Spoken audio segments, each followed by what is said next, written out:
આંગણવાડી ભરતીમાં વધુ એક ગેરરીતિ સામે આવી। કાલિયા કુવા 2 આંગણવાડીમાં એક નહીં 2 ગેરરીતિ સામે આવી। એક ઉમેદવારે પરિણીત હોવા છતાં અરજીમાં અપરિણીત દર્શાવ્યો। બીજો ઉમેદવારે એક જ નામના 2 અલગ અલગ જ્ઞાતિના ભર્યા હતા ફોર્મ। પહેલા મેરિટ લિસ્ટમાં SC પાસ થયું, જ્યારે બીજા યાદીમાં ST। વહીવટતંત્ર સામે ભ્રષ્ટાચારના ઉઠ્યા સવાલ। અરજદારે જિલ્લામાં કરી લેખિત રજૂઆત। અરજદારે ન્યાય માટે કરી માંગ।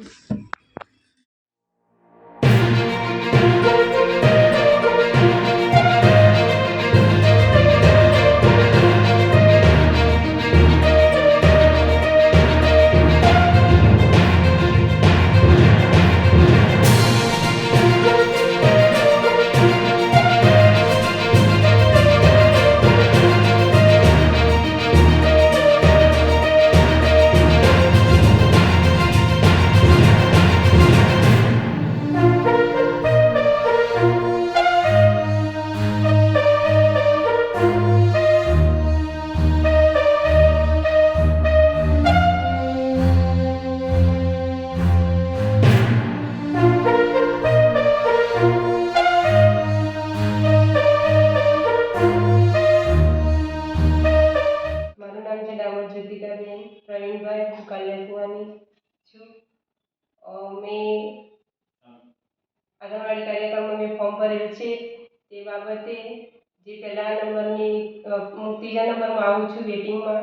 જે પહેલા નંબરમાં છે એ અમારા ગામની દીકરી છે, એ બીજા ગામમાં લગ્ન થઈ ગયા છે।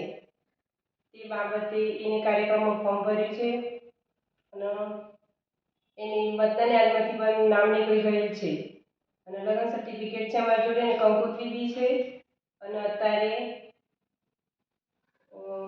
બીજા નંબરમાં છે SC અને ST માં 2 ફોર્મ ભરેલ છે। તે પહેલા ફોર્મ જે મેરિટ લિસ્ટ 12 એમાં SC હતું અને બીજા નંબરમાં આવી તે ફરીથી મેરિટ લિસ્ટ 11/1 ના રોજ આવેલ છે। તે ફોર્મ મેરિટ લિસ્ટમાં ST તરીકે આવ્યું છે। એ બાબત એ કેવી રીતના બની શકે, એ બાબત અમને ન્યાય મળવું જોઈએ। આ બાબતે કોઈ જગ્યાએ રજૂઆત કરી તમે? હા, મેં મોડાસા અપીલ કરી હતી। મોડાસા બોલાયા હતા તો સરને બી વાત કરી હતી, તો સર એવું કીધું કે તો 2 ફોર્મ બેન તમે બી ભરી શકો છો 2 ફોર્મ એમ। તો 2 ફોર્મ કેવી રીતના ભરે SC અને ST માં? એ બાબત અમને ન્યાય મળવું જોઈએ।